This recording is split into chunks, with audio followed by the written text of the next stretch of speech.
Assalamualaikum warahmatullahi wabarakatuh. Kembali pada channel Pak Guntur, mempelajari IPA dengan senang dan bahagia. Untuk materi kali ini kita akan melanjutkan materi sebelumnya, yaitu materi sistem gerak manusia. Pada materi sebelumnya kita telah membahas terkait tulang. Nah, pada materi ini yang akan kita bahas adalah persendian dan juga otot pada sistem gerak manusia.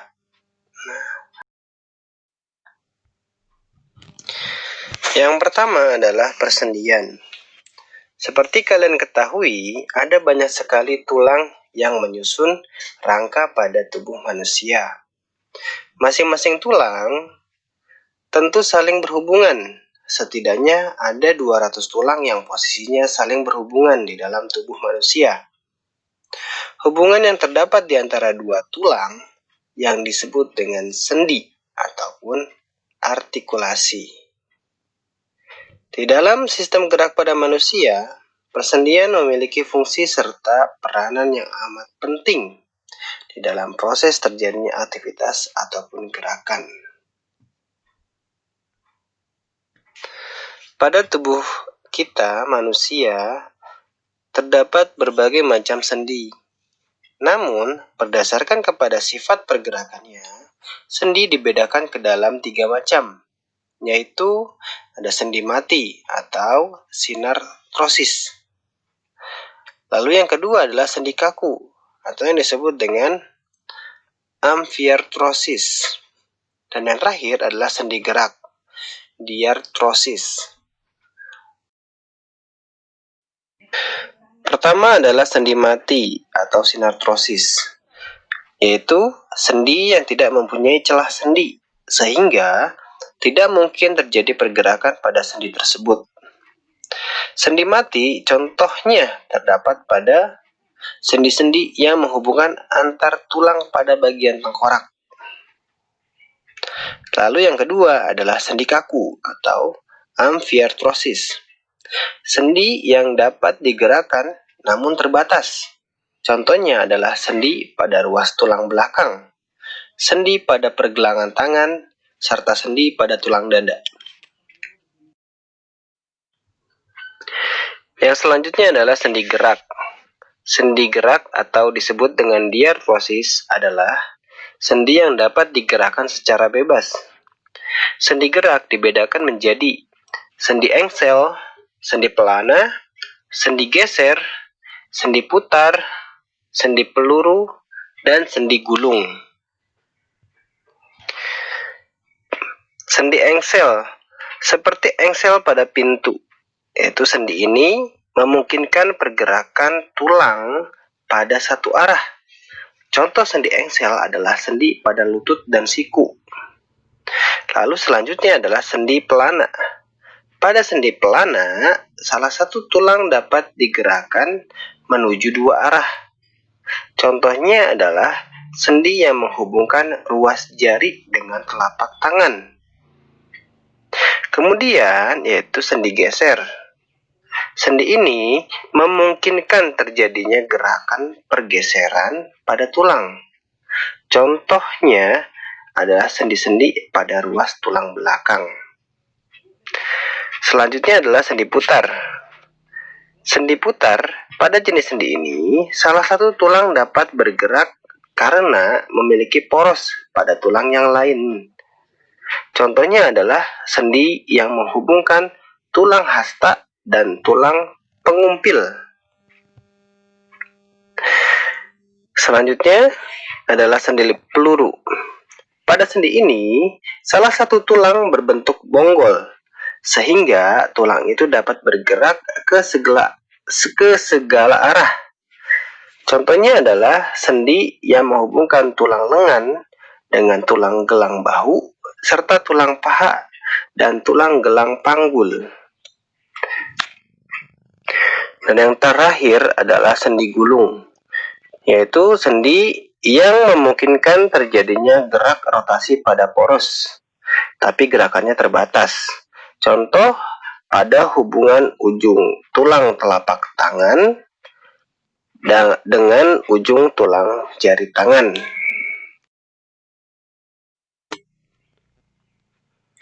Itu semua adalah pembahasan terkait sendi atau persendian.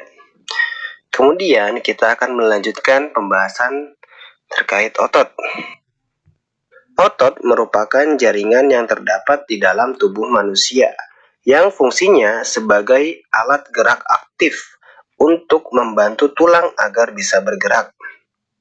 Tanpa adanya otot, tubuh manusia tidak akan bisa bergerak karena ototlah yang bisa membuat tulang bergerak. Di sini ada 3 pembahasan terkait otot. Yang pertama adalah jenis-jenis otot. Yang kedua, gerak dan kerja otot. Dan yang terakhir adalah kelainan pada otot. Pertama, kita akan membahas terkait jenis-jenis otot. Berdasarkan jenisnya, otot dibedakan menjadi 3, yaitu otot polos, otot lurik, dan otot jantung. Otot polos merupakan jaringan yang terbentuk oleh sel-sel otot yang bentuknya seperti gelondong, di mana di bagian ujungnya cenderung meruncing. Sedangkan otot lurik biasa disebut juga sebagai otot rangka, karena otot ini biasanya melekat pada rangka. Disebut lurik karena bila dilihat dengan menggunakan mikroskop akan tampak terlihat garis gelap terang pada serabut otot ini. Dan yang terakhir adalah otot jantung, yaitu otot yang terletak pada dinding jantung. Selanjutnya adalah gerak dan kerja otot. Otot bergerak secara kontraksi dan relaksasi. Ketika otot berkontraksi, maka ukurannya akan memendek, menjadi keras, dan akan membentuk gelembung pada bagian tengah. Dengan adanya kontraksi pada otot, maka tulang akan tertarik. Untuk mengembalikan tulang tersebut pada posisi awal, maka dibutuhkan relaksasi. Artinya, harus ada otot yang berkontraksi agar bisa menarik tulang itu kembali ke posisi awal. Jadi, untuk bisa menggerakkan tulang, setidaknya dibutuhkan kerjasama dari 2 macam otot dengan cara kerja yang berbeda. Dengan berdasarkan kepada cara kerjanya, maka otot dapat dibedakan menjadi 2 jenis, yaitu otot sinergis dan otot antagonis.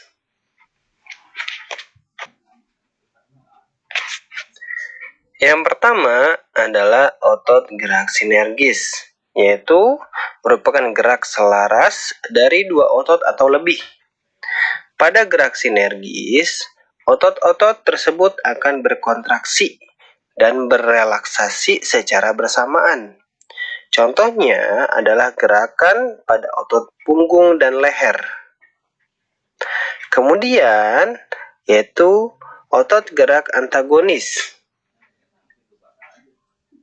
adalah gerak berlawanan antara 2 atau lebih otot untuk menggerakkan pada suatu bagian tubuh. Contohnya adalah ketika lengan bawah terangkat, maka otot bisep akan berelaksasi sementara otot trisep melakukan relaksasi.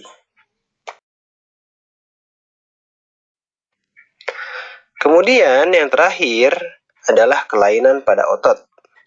Berikut adalah beberapa contoh kelainan yang dapat terjadi pada otot manusia.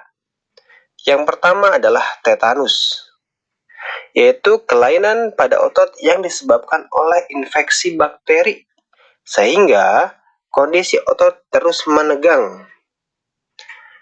Yang kedua adalah atrofi. Kondisi otot yang mengecil biasanya beriringan dengan adanya infeksi virus polio. Karena tidak digerakkan, maka otot akan menyusut dan mengecil. Yang ketiga adalah kram, yaitu kejang otot dikarenakan aktivitas otot berlebih. biasanya terjadi pada atlet olahraga. Dan terakhir adalah terkilir, yaitu kelainan otot karena terjadinya kesalahan pada gerak otot sinergis yang bekerja justru berlawanan arah.